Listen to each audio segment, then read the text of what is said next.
Hello everyone. Hope you all are fine and taking care of yourselves. Welcome back to your English Literature online classes of class 5. Student, in the previous video we were on lesson number 4, meeting Miss Trotwood, and half of the explanation of the chapter was already done. Now today I am going to continue with the remaining portion. So I request everyone to please take out your books and open page number 57. Here it is. The name of the lesson is Meeting Miss Trotwood and it is lesson number 4. So let me just give you a short summary of the paragraphs which we have discussed in the previous video. Although his father had died, David Copperfield lived happily with his mother until she married Mr. Murdstone, not a kind man. Mr. Murdstone, equally unkind sister, came to live with them. Then David's mother passed away, as well, and Mr. Murdstone and his sister continued ill-treating David.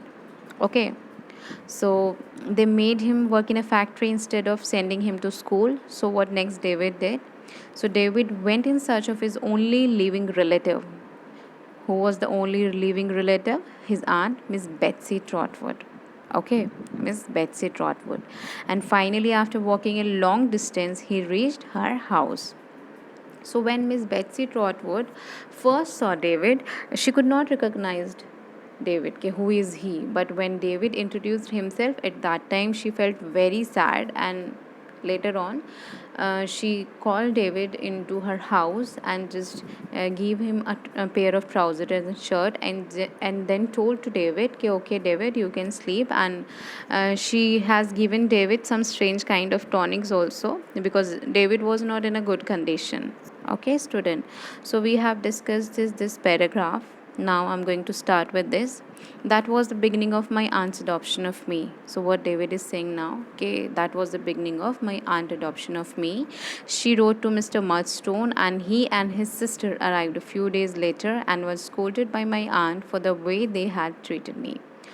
So what Miss Betsy done? Miss Betsy has just written a letter to Mr. Murdstone informing that your son is with me now.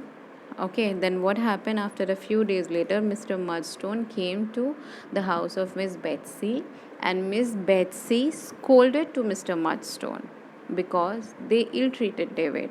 Right, then what happened next? Mr. Murdstone finally, he would take me back, but if I did not return there, and then his doors would be shut against me forever.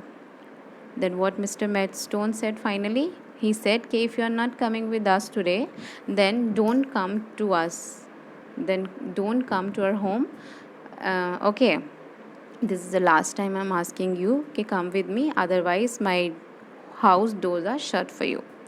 And what does the boy say? Said my aunt. Are you ready to go, David? So what happened next?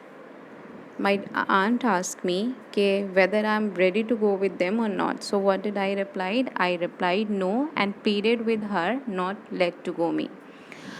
So what David is saying? David is saying, okay, I said to Miss Betsy, to my aunt, okay, no aunt, I don't want to go anywhere, and I requested also. Pleaded means requested. So she pulled me towards her and said to Mr. Murdstone, you can go when you like. I'll take my chance with the boy. So now what happened next? Auntie pulled me towards her, and my aunt said to Mr. Murdstone, okay, now you can go and I'll keep the boy with me. Now next, what happened, student? When they had gone, my aunt announced that she would be my guardian and that I should be called Trotwood Copperfield. Okay. Thus, I begin my new life in a new name and with everything new about me.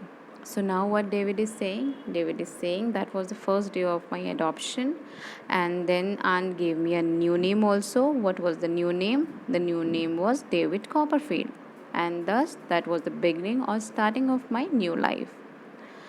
My aunt sent me to a school at Canterbury. Since there was no room at the school for boarders, she arranged for me a board with her old lawyer, Mr. Wickfield. So after a few days, her aunt took him to the school at Canterbury. So in that school, there was no room for the boarders, but still, Miss Betsy arranged a room for David. Okay. Miss Betsy's old lawyer was living at Canterbury. So she asked him just to keep the boy David with them. My aunt was very happy, and I was in this arrangement. Mr. Wickfield's house was quiet and still, and his daughter, Agnes, a child of about my own age, was bright and happy. So now what David is saying, David was saying that my aunt was very happy because I got a room to stay. I got a place to stay, and the house was very good. And the daughter of Mr. Wickfield was also a bright student and very good girl, and she was of my age. The school I now went to was better in every way than the Salem house, but I felt very strange at first. So now what David is saying that the school now which I am sending, means in which the school in which I am going now, was very good, because earlier he used to go in the school Salem House. Salem House, the school where David was sent by Mr. Murdstone. Okay.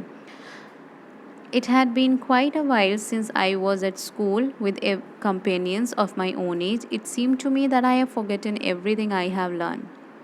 However, I felt better when I went to school the next day, and a good deal the better and the day after, and so on, that in the less at fortnight I was quite at home and happy among my new companions. So what now David is saying that after a few days later, after 1 or 2 weeks later, I felt that okay, I'm very happy here, because student, whenever you go first to any new place, you didn't feel comfortable, you didn't feel good at all. In the same way, David was also not feeling good. He came to new school, new companions, new classmates, everything was new to him. So that's why he was not feeling very good at first, but after 1 or 2 weeks later, he was just feeling very good because he made new friends, the companion was very good, the environment was quite enough. Okay, so Trot, said my aunt when she left me at Mr. Wickfield's, never be mean in anything, never be false, never be cruel. I will come and visit you soon, and now the pony's at the door, I'm off. So now what David is saying, as you can see in the picture also, they both are hugging to each other. So what David is saying now, okay, when aunt left me here at Mr. Wickfield house, she said to me that Trot, never be false, never be mean, and never be cruel. Right? I hope these lines your parents are also saying to you. Even your teachers are also saying to you, right? In the same way, Miss Betsy told to David. She embraced me hastily and went off the house, shutting the door after her. When I looked into the street, I noticed how sadly she got into the chaise, and then she drove away without looking up. So David is saying, the last time when I met aunt, she left me here at Mr. Wickfield house. So she was not happy at all. Means she was feeling something hard at hurt, right? Like if your parents leave you somewhere, they are also feeling very bad leaving you. In the same way, auntie was also feeling. Even she was driving her cart, or you can say uh, chase a small horse drawn carriage with an open top and two wheels. At that time also she was not looking very happy, but she said, okay Trot, you just mind my words and you just keep these words in your mind, and now I'm leaving. So with a hard hurt, she left David to there. Okay, so it was the end of the story, student, and I hope you all have understood the story very well. And thus that was the beginning of new life of David. Right. So now, starting with the bookwork section, what you have to do, you have to do this word wall. It is on page number 61. This is your homework. In homework you have to do this. So antonym crossword. Antonyms are the opposite words, right? Synonyms are the words with the same meaning, and antonyms are the opposite words.